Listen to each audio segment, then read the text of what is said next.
Previously on Dragon Quest Heroes. If those creatures make it through this pass, Ingenia will be overrun. Whatever it takes, we must drive them back whence they came. Prepare yourselves for battle! Start another great war and tear our world apart. Calm yourselves. We do not fight to tear the world apart. We fight to keep it together for one and all.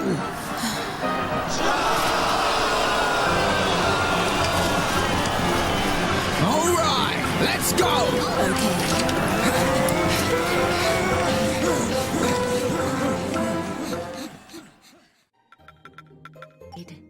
Welcome back to Tran Loses Dragon Quest Heroes.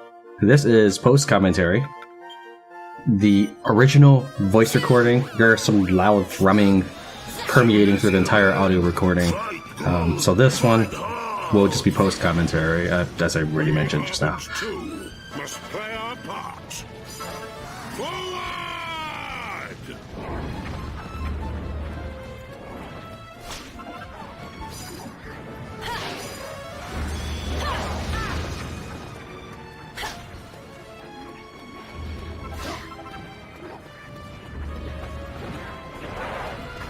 Rude.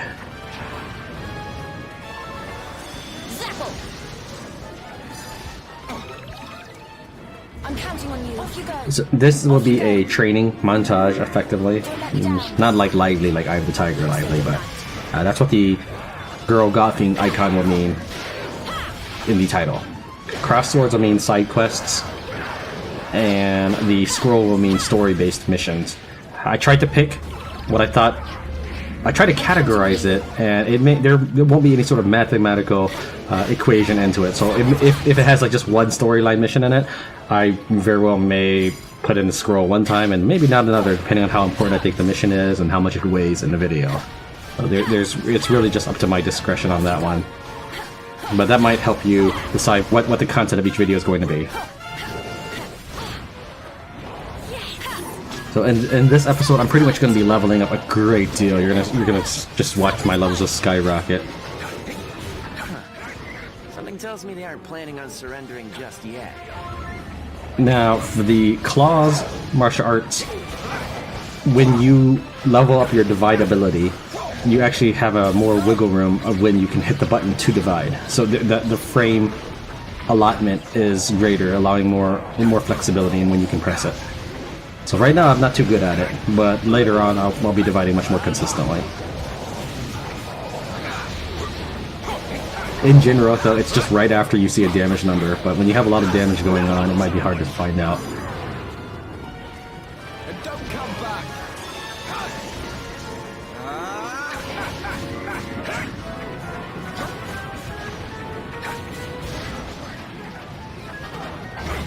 So what I really like about this mission is it's a lot like Dynasty Warriors, and since I play Dynasty Warriors, this is a mission I enjoy. Apparently, though, a lot of people don't like this kind of mission, and I can understand that if you're thinking more Dragon Quest stuff or stories or something. But this was my kind of mission, just going around and beating the crap out of everything.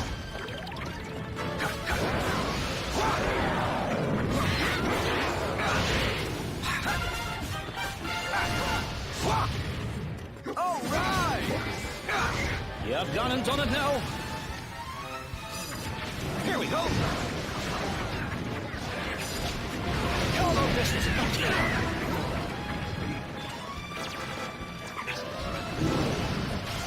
Watch this little belter.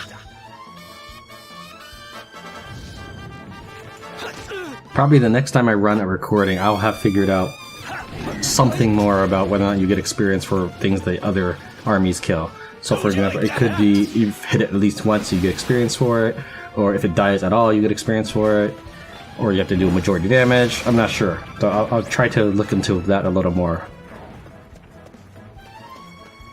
The reason that matters is because things like the Grim Riders and the Lucifers, they're worth a good deal of XP. But you might not get the last blow on them. What I'm hoping to achieve, and I probably won't because I probably won't take that long to train up to do it, what I'm hoping to achieve is I want to completely decimate the enemy forces without killing the Maw-Keeper. That would be the easy way to win. Like, I know that's something I could do. I mentioned as such before. In fact, like on the second or third episode, when they say defend the King of Harbor, I'm like, just go. No, I'm going for the Maw Keepers because that was the winning strategy in Dragon Quest Heroes 1. You just go for the Maw Keepers. Don't worry about anything else. But I didn't want to do that for this mission because this mission would, you know, I might not encounter another mission like it. And in fact, you may have noticed that I was saving the Warzone missions on the bottom of the save list. So I wouldn't overwrite those so I could play them again if I really, really, really wanted to.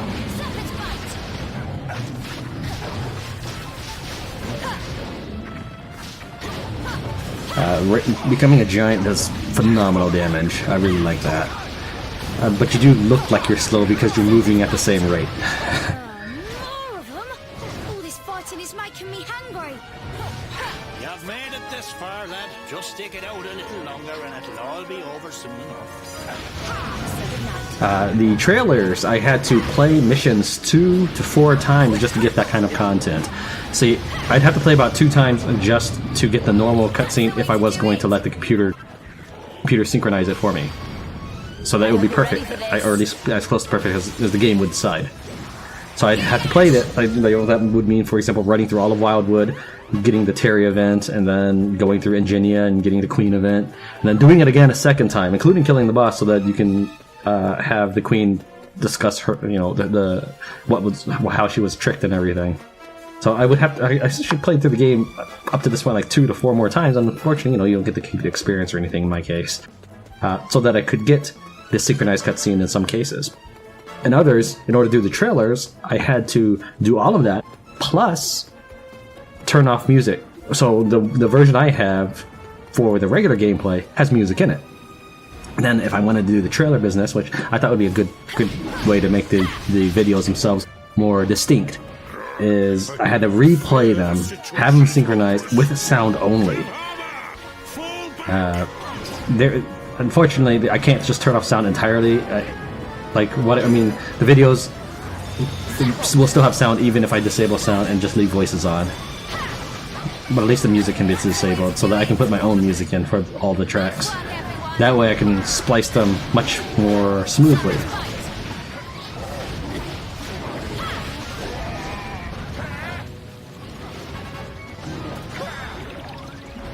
I think there's, for Dunisia, there's 9 pikemen and 3 hoods, then there's Donk.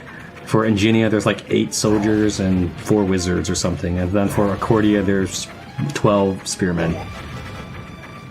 I don't know what there are for Harbins. Rescued by you. I'm not sure, I don't remember. Probably like 12 guys. Probably just like 12 spearmen again.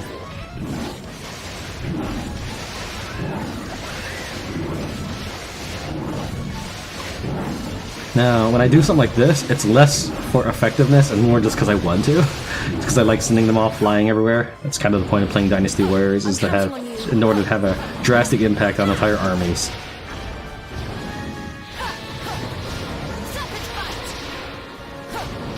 But it's probably less effective. If I really wanted to kill them, you should, if you're playing along or if you plan on getting it, use the Sabertooth's Roar. Just use that to kill enemies.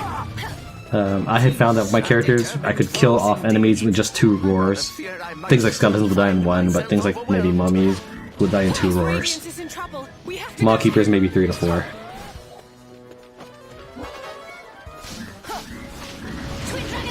But yeah, if you're having difficulties with this mission, just kill the Maw Keepers, you'll be fine. But I would encourage you to take advantage of this while you can, so that you can power up. Especially if you plan on recording these like I am, because here's one of the benefits that I haven't yet gotten to do, because I'm post-commenting this. And I haven't recorded anything new yet, because I'm low on hard drive space. But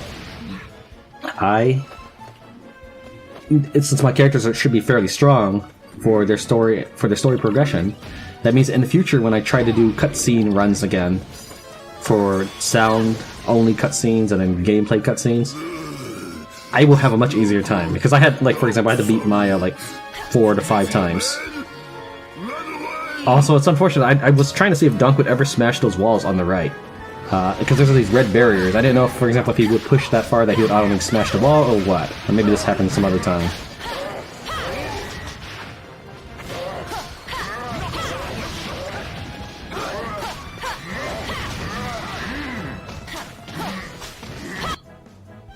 So at this point I was asking So at this point I was asking, like, is this the end? Because I don't know if this is the end. The last time, the king had gone to the front lines, so I go and kill this guy now, and I'm still not sure if this is the very end, because I don't want to win the mission.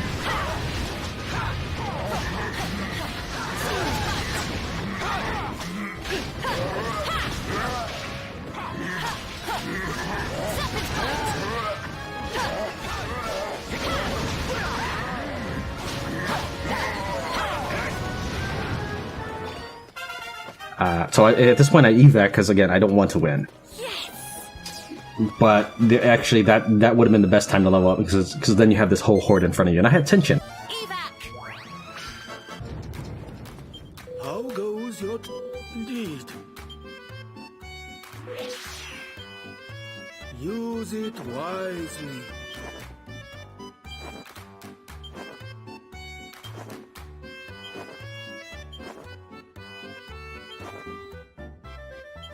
On raising hero experience points, the process involves putting Lazarus in the party, and then making Teresa have 0 hit points. When Teresa has 0 hit points, she won't get any experience. And then I'll raise Lazarus' experience higher than Teresa's. And then I'll take Lazarus out of the party, and when he's not in the party, he'll have half experience. So I can use that to kind of balance them out. There's no real benefit to this other than my amusement, and I guess that's a silly way for me to try to have some fun. So here you can see a demonstration of how effective the roar is. First, it doesn't scatter enemies. You don't really want to scatter them, although it might look glorious. It makes it a pain to kill them. You don't level up until your monster form disappears.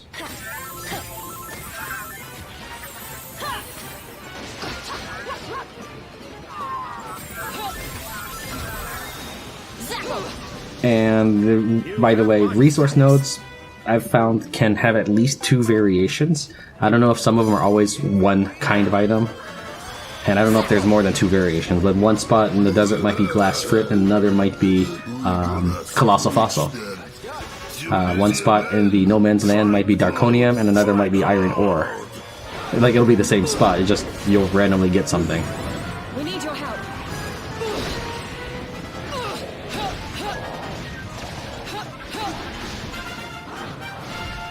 Damn you.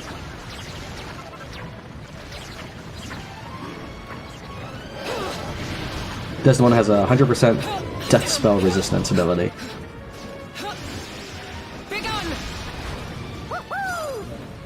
Now this is an interesting thing I tried doing here. Is Cry Wolf pretty much travels in a straight line for a very long range, further than even Cold Vision in the first game. Leave it to me. So I'm not sure how many I actually kill in that suite, but it looked impressive. So it might be a good training technique to do that in the future. Onward and upward. Zapple.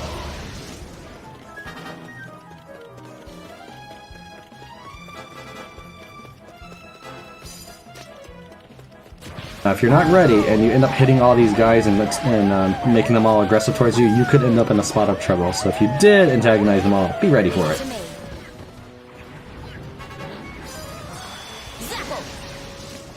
There's an attack boost in the corner. It seems to be consistent if you needed that extra strength.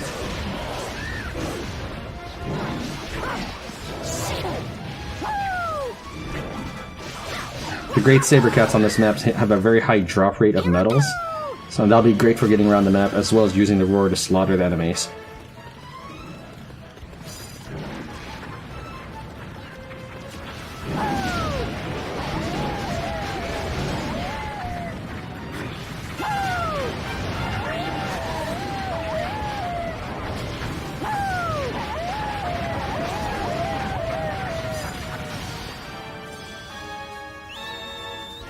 Come on, you lot.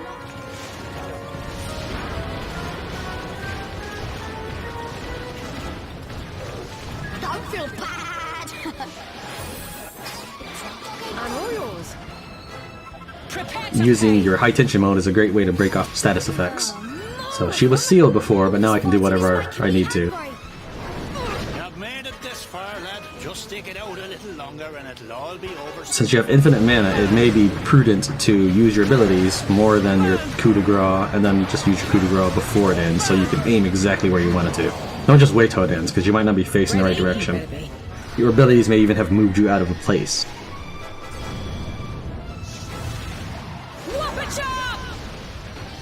Too much?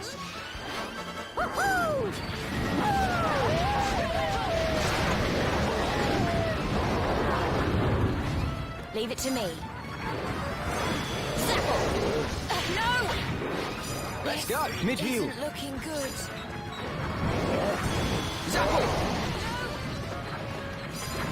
The Zap spell seems pretty effective for also striking Chimera flying way above you.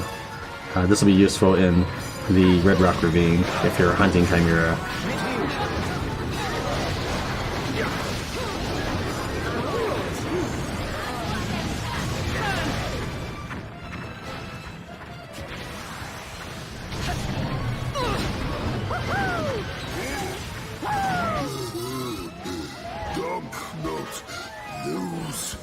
So all these bosses are great XP. I just leveled as I approach these guys. I think I leveled just as I approach these guys, and look, I'm already almost to the next level.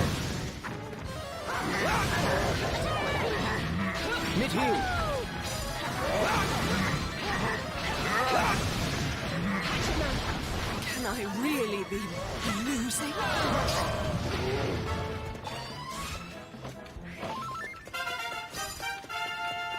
And unfortunately, I'm a little disappointed that I get like a mega medicinal herb instead of any sort of loot. Drive us back. There is another way to get XP, and it's a little faster, and that's to farm the NPC rescue missions, where you just go around and rescue a guy from No Man's Land for 3,000, and then Red Rock Ravine for like 5,000. But I don't know if it's just that I haven't unlocked enough of the area, but I find I have to zoom back and forth a lot of times. In fact, you're going to see where I end up having to zoom back and forth for like 15 minutes or something. I cut that out, of course.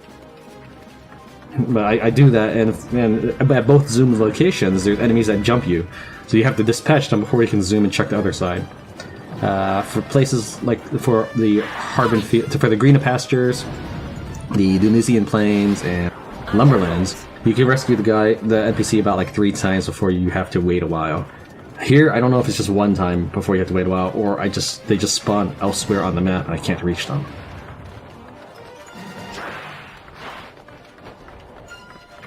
Must I face these fiends alone? So this is technically faster, but you can't keep it up indefinitely. Or if you can, I'm just having really bad draw trying to find this guy. If you are deciding to level up, rescue the guys first, and then do Divide and Conquer, and then go back to rescuing them and just alternate between the two.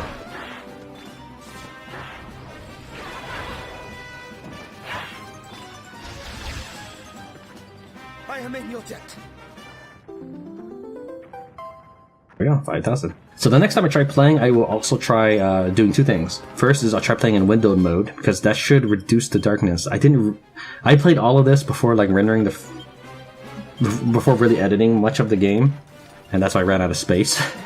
But then I realized that the game graphics, the render looked, the footage, not the render, the footage looked very dark compared to the game footage, compared to how I saw it in the game. Like really dark. And it doesn't look like that at all. So it turns out, as I did some experimenting, Shadow Play, for whatever reason, makes Dragon Quest Heroes dark when the recording dark when I play in full screen, but appears normal color when I play in window mode. So I'll probably try playing it in window mode next time. Hopefully, I can pull that off correctly.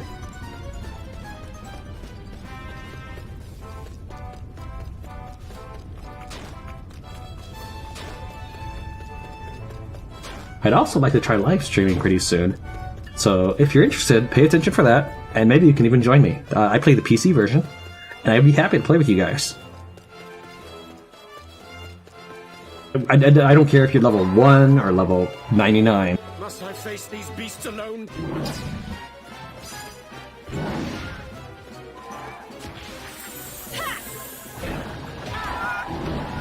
I don't like the ghosts, how they surprise attack you like that and they'll knock you down. Often, they get me just as about to cast Zapple, so I lose 24 mana for nothing. It doesn't even do any damage. Since I have the Adamant Pendant, I would hope that it should keep me from doing that, but it's fine. Let's go.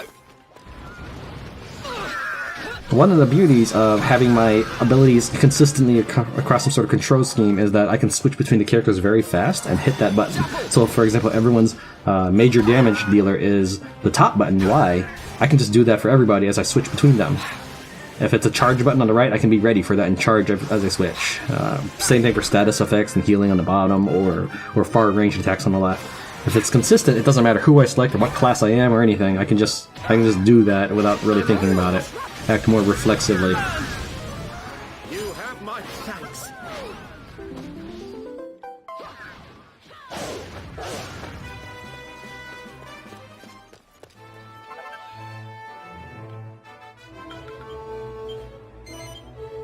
Zoom! So between those two rescues, that was 15 minutes of zooming back and forth. The rescue that had 5,000 experience points, and then 15 minutes later I get 3,000 experience points. I don't know if I'm going to do any bad trades here, but I pretty much do all of these trades, just because I have less of what the person's offering. Again, I don't know if that's a bad trade, but I just try to balance out my ingredients so that I have roughly an equivalent number of each. Even though one resource might be more important or valuable or even scarce, I don't have a good sense of scale for that right now, other than my experience with the Dragon Quest games. Hooray! And, 20 nectar, if I only need one of it, does me no good. And if I have 0 Cruel Claw and I need one of it, I might as well trade my nectar for a claw, even if the nectar might be more expensive.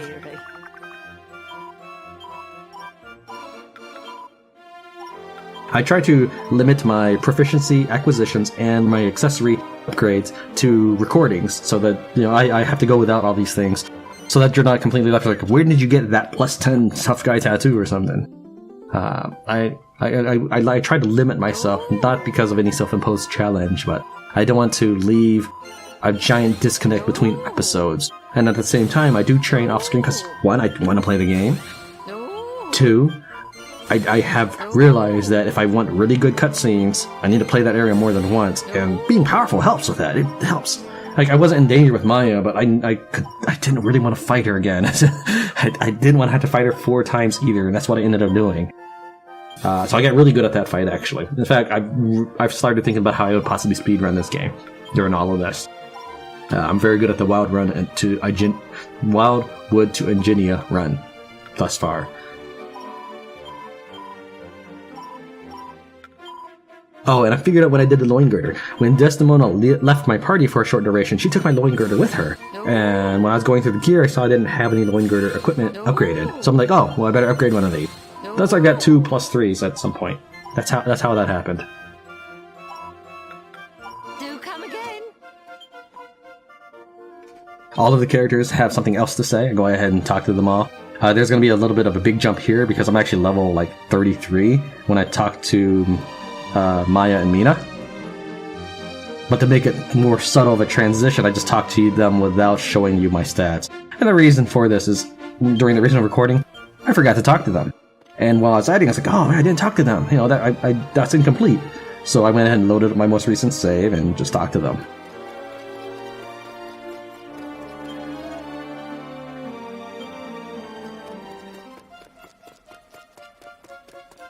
Now, the high level is me being a warrior. I'm level 20 in all the categories right now. The subcategories. No, not subcategory. The alternative classes. The classes that you didn't start out as. But I'm like level 33 as a warrior. I still don't really understand how renown works and how you get renown. I don't know if it's monster suppression related or quest related or what. Or level related. I don't know any of that. I can tell you though that the magic map or magic maze is related by level. I've actually experimented with it. And it's an average of your character levels. I have some good data on this, and personally, I just love collecting data. I don't think anybody else is as demented as me in that. Well, there might be some. I hope that my channel attracts those kind of people who really like to sit down and study a game, as well as play it.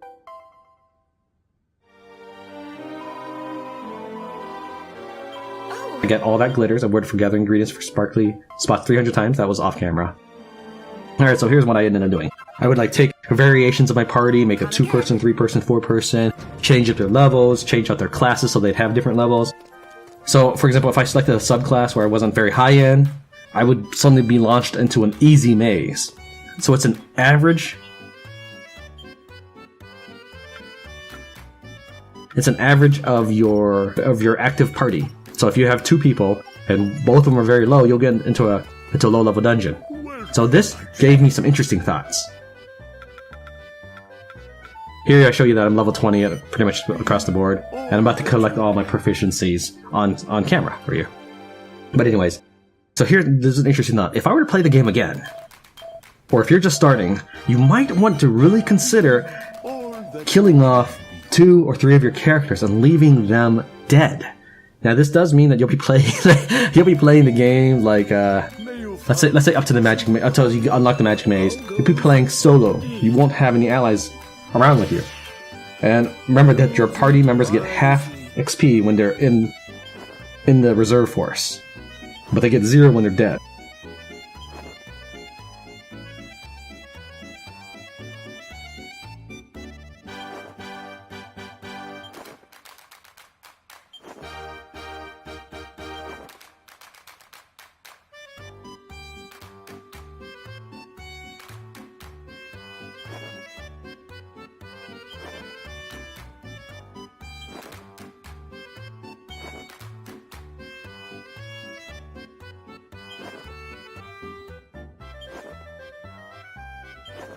So let's say you're at level 40, your Lazarus at 3, and your two other teammates are like level 8 each. That is 59 levels across 4 people. Now if you divide that by 4, even though you're level 40, so you'll be in a level 14-ish magic maze, and there's actually no difference between 14 and 10.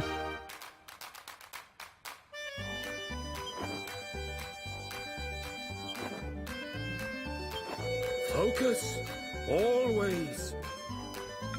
So 3 and 9 is one magic maze. 10 to 19 is another magic maze, and this is kind of where it gets hazy. I would say 20 to 29 should be another magic maze, but I started fighting other opponents when I was about average level 29 or so, but maybe I just didn't really pay that much attention to my level.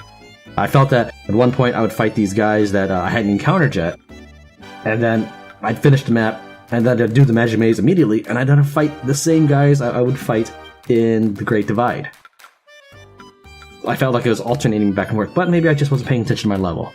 That's probably more likely, but I really felt that it was just alternating between the two, so it may not be 100% consistent or reliable that you would face a certain maze.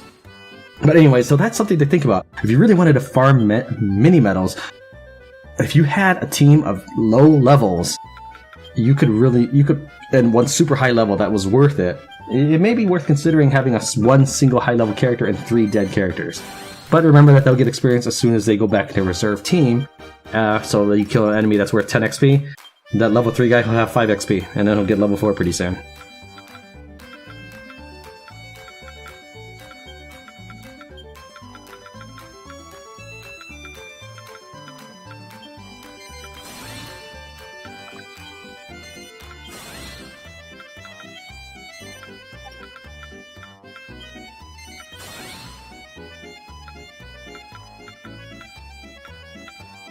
Now, my individual subclass, I'm going to call them subclasses for now because I'm going to treat warriors the main class. That's what they are in cutscenes and stuff. I assume that they don't get like a staff in the cutscene if you turn them into priest or whatever. But anyways, my subclass is probably pretty weak because we'll put most of the points in the for all vocations rather than anything else.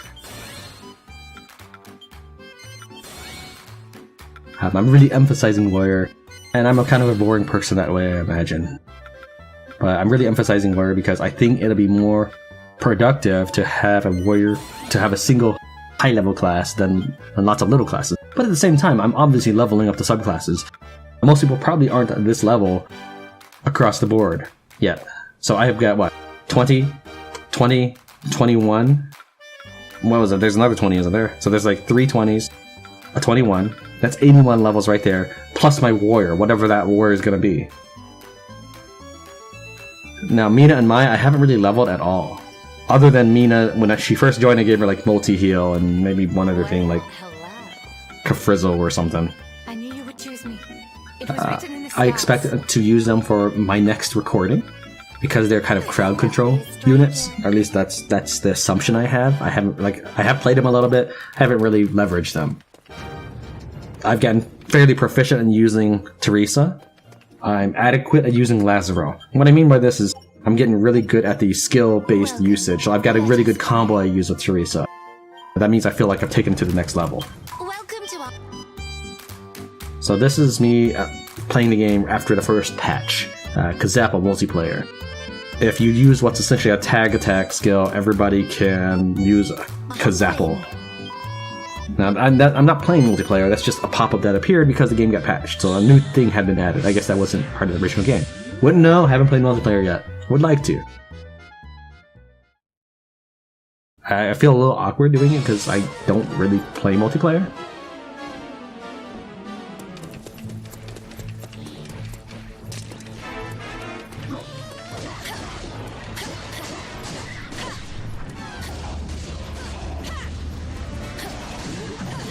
This is the level 20 to 30 version of the map.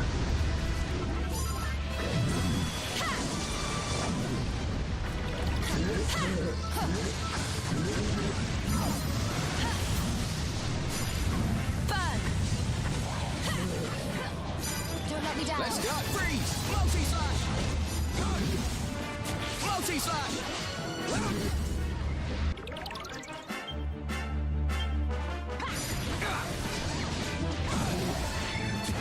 One thing I really like doing is tag attacking to the dual sword wielder Lazaro. So I say it that way because I know I can make Teresa dual sword. Anyways, I really like tag switching to him, enchanting his swords like this, the frost, and then using multi-slash. I don't know if there's each attack has a certain percentage chance of freezing the enemy, and I don't know if there's a cooldown on how often they can get frozen, because I feel that there is a cooldown on how often robots can get zapped and stunned. But I really like doing that. So I may be playing Lazaro, then I may switch 3 times, and then tag switch back to Lazaro. That's not me being, like, not knowing who I want to play. No, that's me playing Lazaro, and I want to enchant his blades.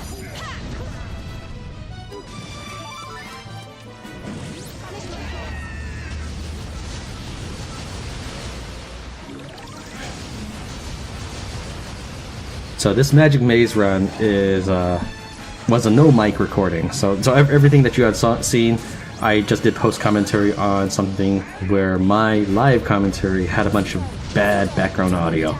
But that's okay because I wasn't really speaking a whole lot since it was just a training session. Metal Slime Knights don't really qualify as Metal Slime monsters, so you don't have to worry about being unable to hit them, but neither do you get the massive amounts of experience you would get with them. Speaking of which, my Teresa combo, I can translate that to the Lazaro combo and effectively slaughter Metal Slimes. My Teresa combo is also pretty good at slaughtering Metal Slimes as well. So it starts with a strong attack, followed by 2 normals, and then a strong attack again. She'll look like she's dashing forward with her shield in front of her to start off with, and her shield is glowing. I don't think that glowing shield actually does anything, because I feel like I've been struck just as hard with the same impact or effects that you normally get from that attack. So if a monster would have frozen you or whatever, I don't think it affected anything. I think it's just graphics. However, it does a good amount of damage for the time it takes to go to that combo. Lazaro's second hit, then strong attack combo is something similar to multi-slash, it's just essentially multi-thrust. Their exact names I don't know off the top of my head, I just know that those are the movements I like.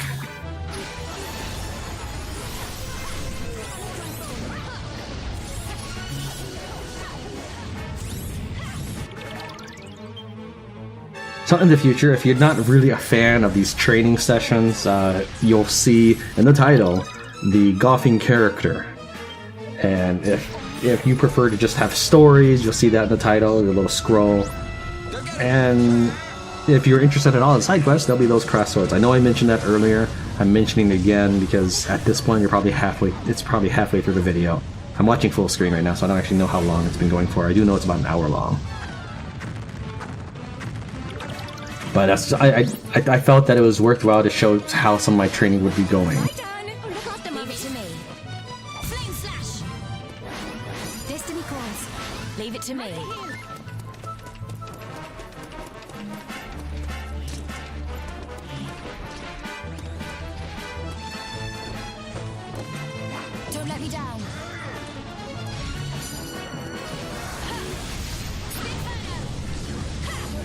Let's go. Clear off. Multi-slash. Multi-slash. Multi-slash. Destiny calls.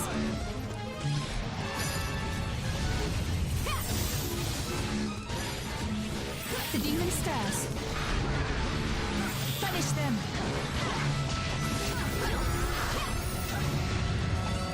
Nice work, everyone.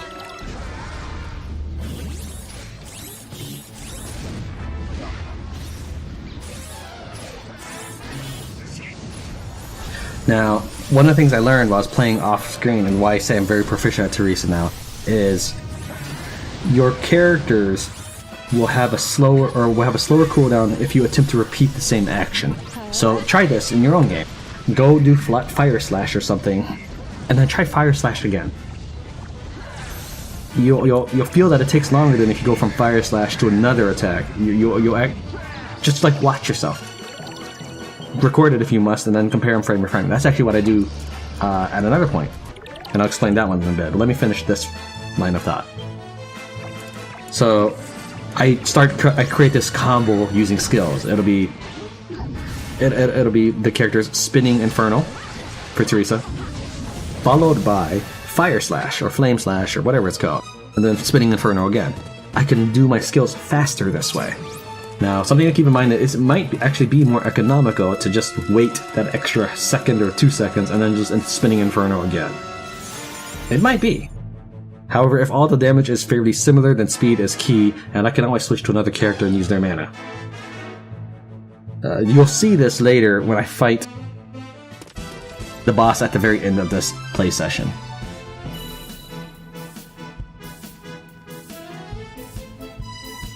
So when you're using a substitute monster, the same thing applies. So you might have this ability you really like a beam ability, and you just want to keep using it. Well, if you swap abilities, you'll actually attack faster. Leave it to me. Flame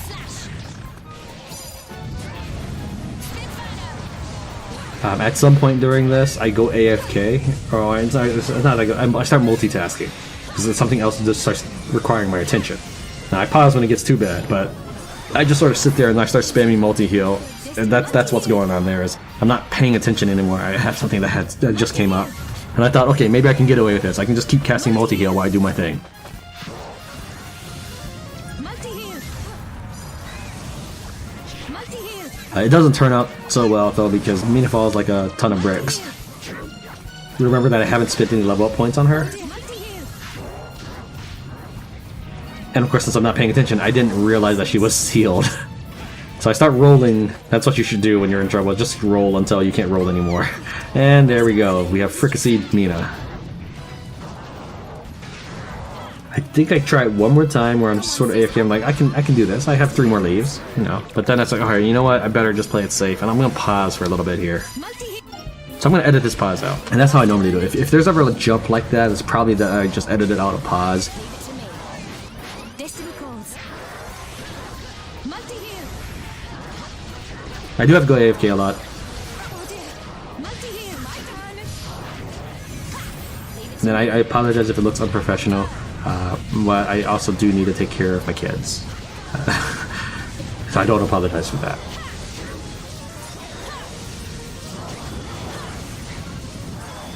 Don't let me down. Let's go. Frost bangs. Multi-heal. Destiny calls.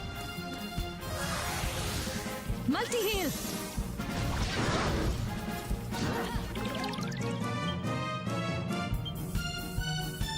Go. Go on.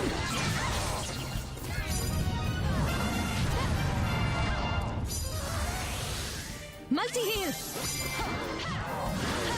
I really like the animal, the summon names. I'm assuming this is like a variant of Cat, Meow, and Placebo. So it's Musebo. I don't know if that's really it, but these things add like increased attack, increased defense, that sort of thing. It's random. I had to ask the wife if the earliest version of the cat. It says he sprays a foul-smelling liquid on you that keeps the monsters away. I had to ask her, does that mean he's peeing on you? I have no idea. And Yeah, I think she seemed to agree that's what it was. And you have cat urine on you that keeps the monsters away. That's one less to worry about. Destiny calls. Multi-heal. Now, I don't know when the next time I'm going to do Death Road to Canada is. I really want to play this game. It's new, and I should keep with the times. And it looks like the viewer count for Death Road to Canada has diminished a great deal. So I think if all things being equal, I'll probably play this. That's one of the reasons why I decided I'd start putting in for this, where I ask you, hey, do some viewer engagement, thumbs up, thumbs down. Either way, it's good for me because it shows me that you care about what you watch. If nobody cares, then I'll just do this, and I always did kind of hesitate about that.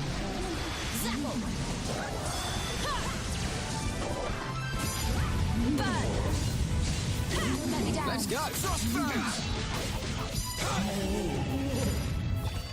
And don't come back. So I was really conflicted about whether or not I should even do that, because I felt I wanted to just make content that you would just enjoy. And I felt that there was no point asking, because if you enjoyed it, you'd click that button. But then I got a comment that says that he really liked what he saw, but there were no thumbs up likes on that video. And the reason that matters as a channel is I believe YouTube pretty much shows you who to watch in a search based off of the number of likes and dislikes. So let's say like, for example, Emerge. I don't know if there's any other full playthroughs of the game, but I do know that I'm not yet #1 on that. And if there, I imagine Dragon Quest Heroes 2 as a more mainstream game. I'm not going to be anywhere near a search page for it. So people will never find it.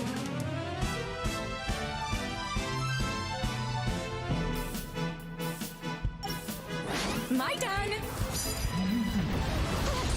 Sizzle.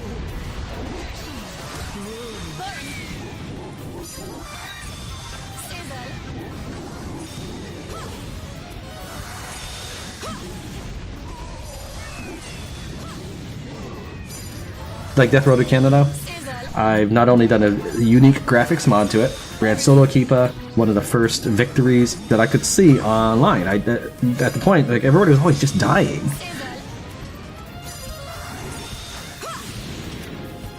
So the reason for all of this is I would like the channel to get bigger, and perhaps I'm just being too proud when I say that I just wanted to create content that people would automatically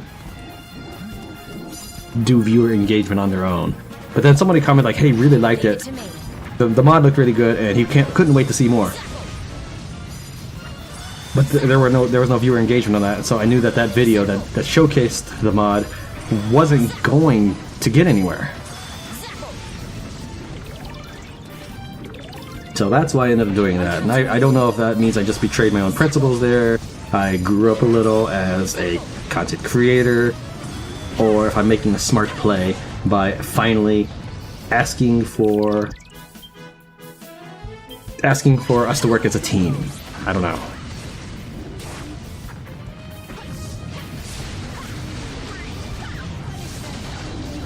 Also, I started by doing trailers because I really liked Divide and Conquer, and I wanted to make some sort of battle trailer. And then I thought, why stop there? I should make a previously and a next time, and maybe I should do that every time. The hard part is, this is the last recorded session I've got, so I won't have a next time if I choose to render this as it is right now. That means I would have to clear up enough space to do another recording so I can do it next time. Then I have to edit the next one so that I know so that I have a good idea of what I'm going to use. I don't use all the footage. What I mean by that is, sometimes I do cut out stuff, such as me wandering the town, just talking to people, and they all say the same thing. Or I'm looking at the weapons merchant trying to decide if I want to buy something. And a lot of it is inventory management, actually. So that's you'll frequently see a jump. Like if I go to the agility ring, I try to cut that out because I'm looking at like all the agility rings, trying to calculate what the most economical agility ring is out of like the 8 to 12 agility rings I have. It's like, which one's the cheapest one to build on? I don't think you want to see that. So I cut that stuff out. My AFKs I cut out. That kind of stuff. So I would not only have to record, but I have to have a good idea of what I keep, which is going to be most everything. During the first time of any area, I try to keep most of that content while I'm exploring like the greener pastures for the first time or whatever. So every third level of the Magic Maze is a boss fight, although there is sometimes a bonus floor.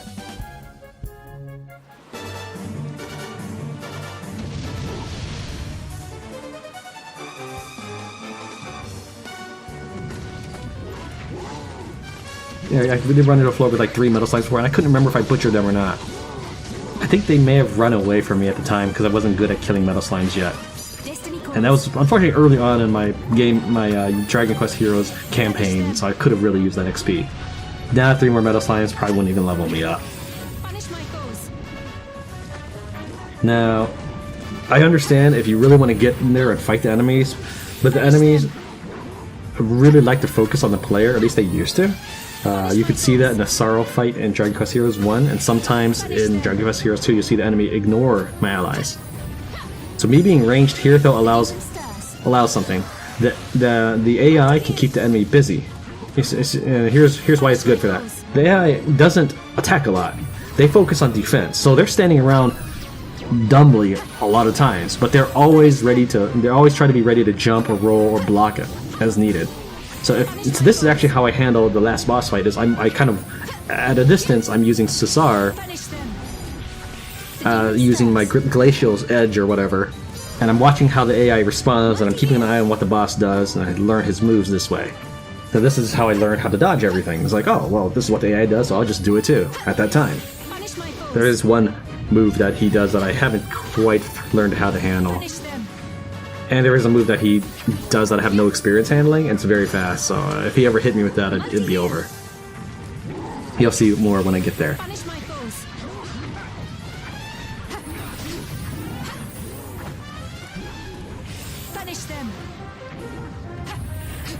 So let's talk more about this. When the AI is keeping them busy because they're being so defensive, you already know that the AI doesn't do a good job attacking. Well, I believe that's probably so they can defend more and allow you to have a bigger impact on the field than having your buddies do it for you. So when I'm ranged, I can just keep hammering the enemy with cards while they still pay attention to me. I can also keep the defense down active. And I can heal. So I think playing Mina is a fairly good strategy when fighting bosses. We'll see if that changes. Here seems to be a pretty effective method. You can disable the multi-heal. You can disable the healing camera in Action Camera, I believe, in the camera settings. So I didn't really look at the camera settings that much because I guess I just assumed it was going to be a lot like Dragon Quest 1. I should have actually looked at it. You can also disable coup de grace animation. I'm going to leave that on for now until we've seen everybody's. And even then, there's going to be the heroes. They got multiple weapons. Although I don't know if we'll keep it on for that, or I'm not sure how we'll do that. I will probably just make a coup de grace episode or something where I try to show each ability, and then I'll disable it, saying that okay, now you've seen it. I haven't missed any one of them, and we'll just get on with things. But for the time being, because I don't know what you've seen, like for example, if I'm training. Maybe you have never seen Maya do her Bedragon ability, which is something she had in Dragon Quest 3. Dragon Warrior 3. It was Dragon Warrior in the beginning, but I guess due to copyright issues or somebody else's trademark issues, their US name became Dragon Quest. Because I grew up playing with it as Dragon Warrior, I will still think of it as Dragon Warrior. That was the name I kind of enjoyed, and that's why I really enjoy these games. Like, I'll hear the music and I'll just remember playing. I'll just remember the games, and I'll remember how I felt playing the games. And you know that the same nostalgia or sentiments felt there for the music applies to the title. And that may be a silly thing, but if you think of like the name of your loved ones or something, you'll probably feel more. That's how people do with XCOM. You know, they'll name the characters after people like their mother, and suddenly it becomes like, I need a scientist, but I can't let my mother down. I have to go rescue her, and I don't need another. I don't need another assault, but my mother is there, and obviously I have to rescue her. You know, that's not a thing I've done. All my XCOM characters, I have no creativity whatsoever, so I just left them off default names. Punish my foes. Punish them. Now, in case you wonder why I'm not using wild card, it's because I'm reserving that mana for things like the devil and multi-heal. I'm not actually using her as the main damage dealer, although I'm probably doing a considerable amount of damage since I'm constantly attacking, and the AA is constantly not.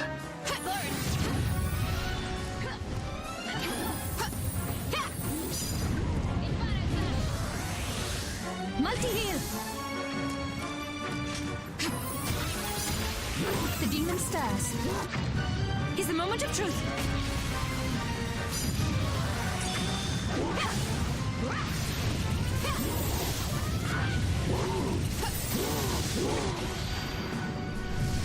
I see destruction.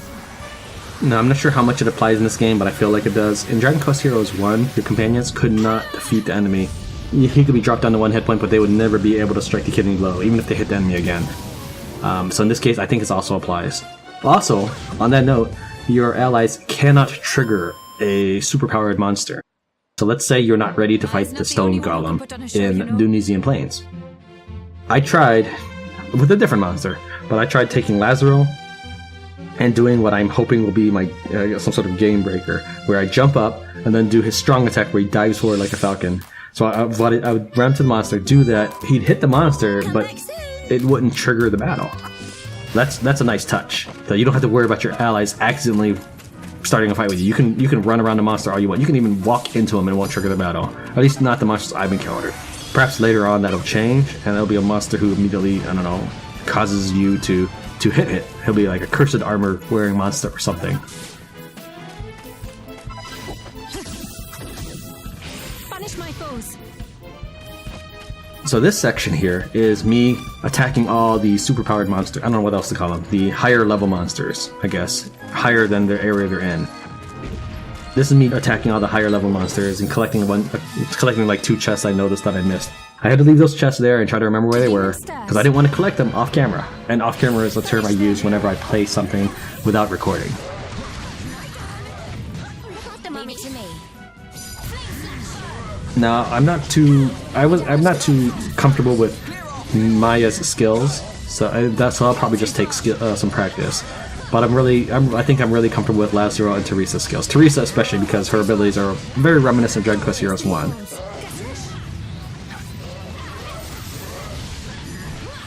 demon stirs.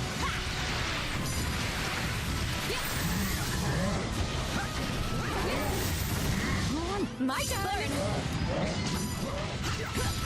For like things like side quests and training, I'll probably play other characters, or if I play the protagonists, I'd have them be a different class. But for the story, I'll probably just be a warrior and play Teresa. Alright, so there's one chest in this area I haven't claimed, so let's go ahead and get that.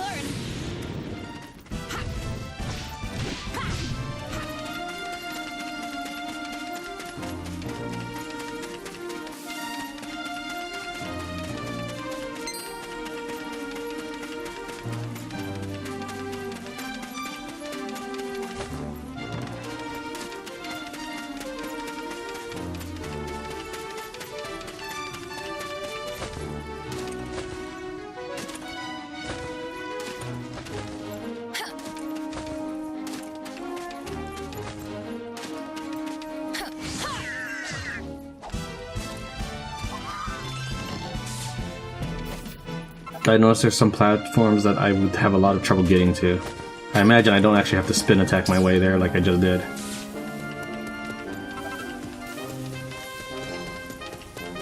Now, I don't know how well I could have defeated these monsters before, but I do know that since I've encountered the Stone Golem, and I felt... If you look back, you'll probably see that I tried to evac. So I'm like, okay, well, that's probably the tipping point. I need to stop attacking these things until I get stronger. So that's why I ignored all these other guys after that. But now I'm gonna give them a shot. Leave it to me. Now, I guess I imagine they're just normal monsters. They're just in a lower leveled area. So like Ambastro would probably be a fairly routine monster later on. I know that Knight Aberrant, they encounter him in the Great Divide during that mission. I don't know if he's normally there, if it's an explorable area or anything.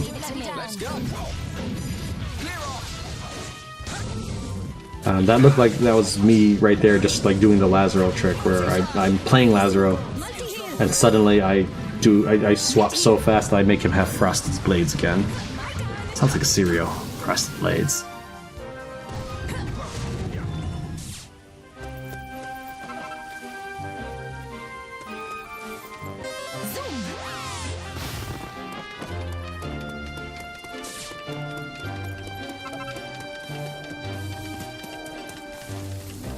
Now there is an area where it says I could clear the priest with a certain power. I assume that doesn't mean any of my priests. First off, my priests don't have any powers. So my priest just had like Kabuff and multi-heal. Those are the only powers they have. I assume what this really means is I need Christo. What's his name? And I think Hero is his American modern name. I'll always think of him as Christo. Let's go. Destiny calls. This guy's worth a lot of XP. I would probably farm him. He's worth 7,000. And here I wanted to try to show that off, because I noticed I was doing that before. If you hit them just the edge of your range with your cards, you don't actually trigger battle.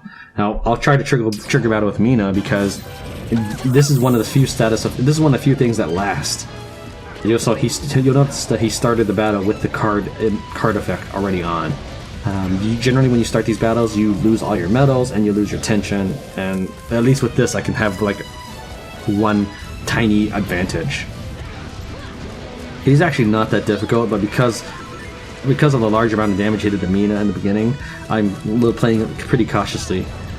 Instead of attacking, because you can't interrupt your attack like you can in Dynasty Warriors. Instead of attacking, I'm just sort of waiting, biding my time. I do notice that he seems susceptible to flames, though. You'll notice he's still on fire. But yeah, this guy would be a really good thing to defeat often, because I think he's worth about 7,000 XP. He's not actually that hard. And, I mean, if I wanted to, I could probably just sort of AFK this and hold down the right joystick, or put a rubber band on it, or whatever. I've never actually tried rubber bands, but that's always the thing people would just say on NES days or something with the controller, is just say put a rubber band on it.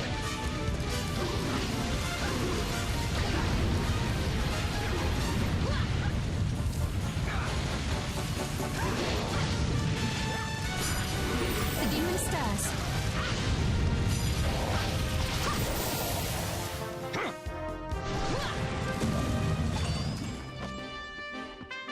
And there we go, we didn't get any loot for that. That always disappoints me. These guys should be guaranteed loot drops. Since they put up a barrier and everything, it should be just guaranteed. I always feel a little disoriented when I walk in here, like, what did I want to do again? Like, I came back to the store, I went to the store and I forgot what I wanted to buy.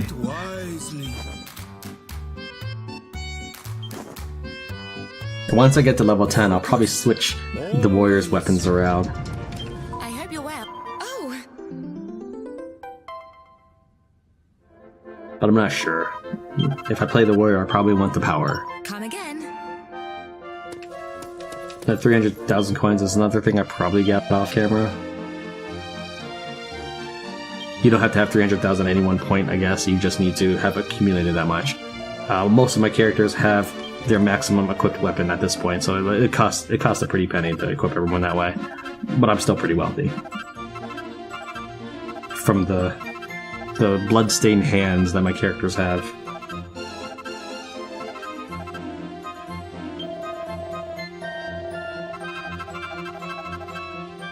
Now, to get the metal slime weapons, if I get 120, I can get there. And I think that'll be really nice to have in the Great Divide. My goal isn't necessarily to get to the next area. My goal is to win that. Speed. What can I do for you? No.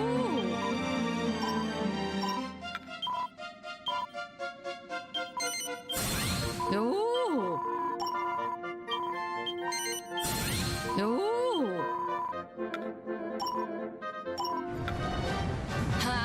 Alright, so at this point, I was totally caught off guard by this dungeon master. I was expecting to fight the two dragon, little tiny dragon things.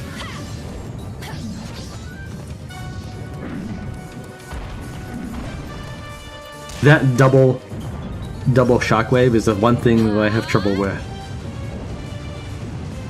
He does have a backwards club swing that I haven't quite worked the timing to dodge, but he's never hit me with that. He also has never hit me with the I'm gonna swing in midair attack. I assume that's if you get hit by the shockwave, he'll hit you with that too to kill you. So my whole party is dead. I was playing Cesar and I was hitting with Glacial Strike, and they just all eventually croaked and I ran out of leaves.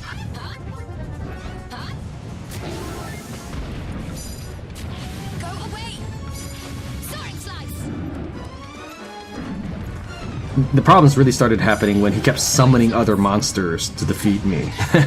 So him plus all these other boss level monsters that would be a little bit difficult on their own, but not enough to require your team's focus to dispatch safely. Added this Cyclops to the mix, and like you have a recipe for trouble. So there's his midair strike. He's never hit me with that. So you'll see that I fast forward every time I hit my tension mode, and I'm just healing in the corner, staying away from him. I am determined to take this guy down.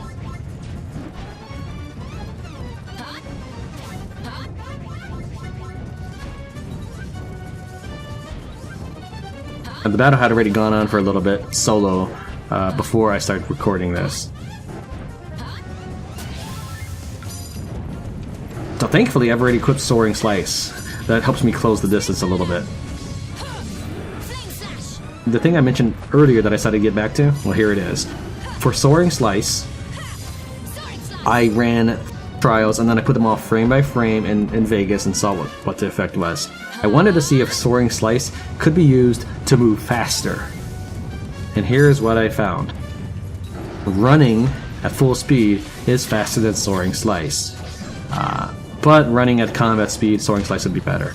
Now, Soaring Slice is one of those, like any other ability, I also added my own, I guess I would call it advanced gameplay at this point. Even if you know it, it is something that people don't necessarily pick up when they start the game. So we're going to call it advanced gameplay, where I talked about if you pick a different skill, you'll be able to activate a skill faster.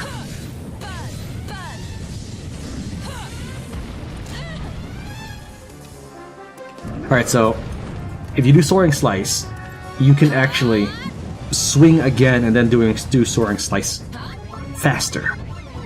So let me explain. If you do Soaring Slice and you keep tapping Soaring Slice, it'll be a little while because you have to finish your animation of your character finishing their sword swing.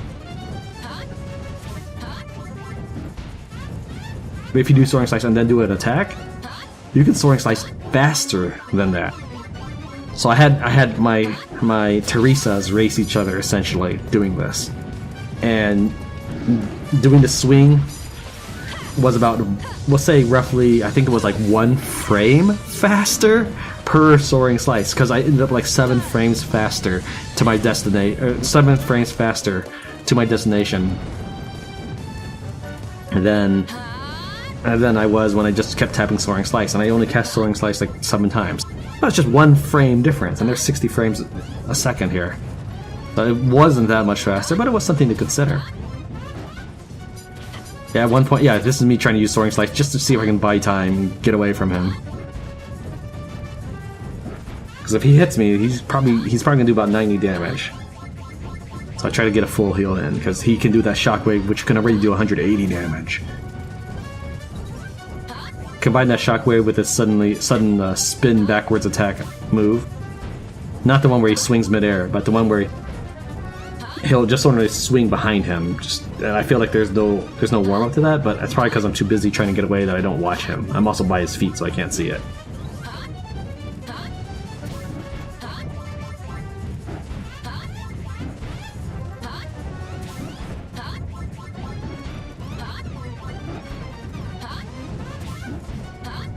I feel like your tension healing should be strong enough where you can heal to maximum health in 1 full healing fired up.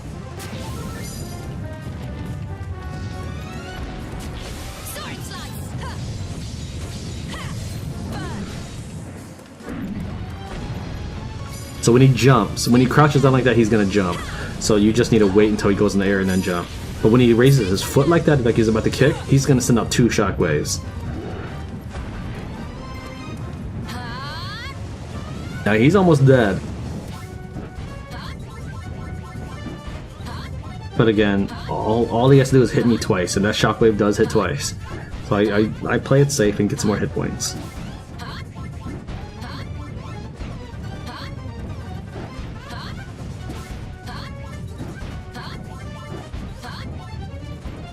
I'm still not sure if this is faster, just like baiting him into swinging and then healing, or if it's faster to try to get as far as possible.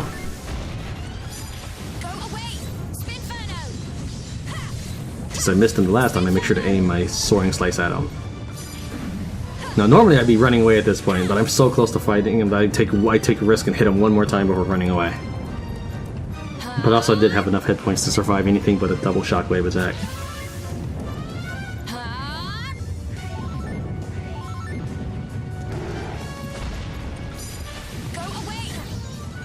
I was hoping to get my high tension mode, and that's why I risked it. Now, at this point, I probably would have been safest for me to keep doing the special attacks, but I wanted to finish him off with a coup de grace, because that is the purpose of its name, and it also makes a great thumbnail. Not that I intended for it to be a thumbnail at the time. Of course, since she's the only one alive, I have to spend the time to make Lazaro and Teresa's XP the same again, which I of course do off camera. If my teachers could see me now. That was a really rough fight. I don't think it was worth the 6 mini medals, but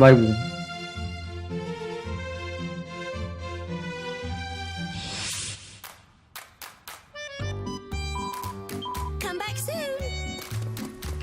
I felt that I had it in me to possibly take him down. So I tried. And I won. Now I've got to get these 2 XP the same. So I should go check how many mini medals I have to see how close I am to 120. Let us pray.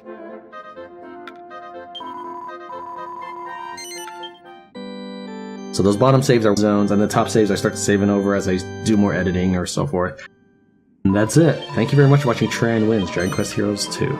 I'll see you next time.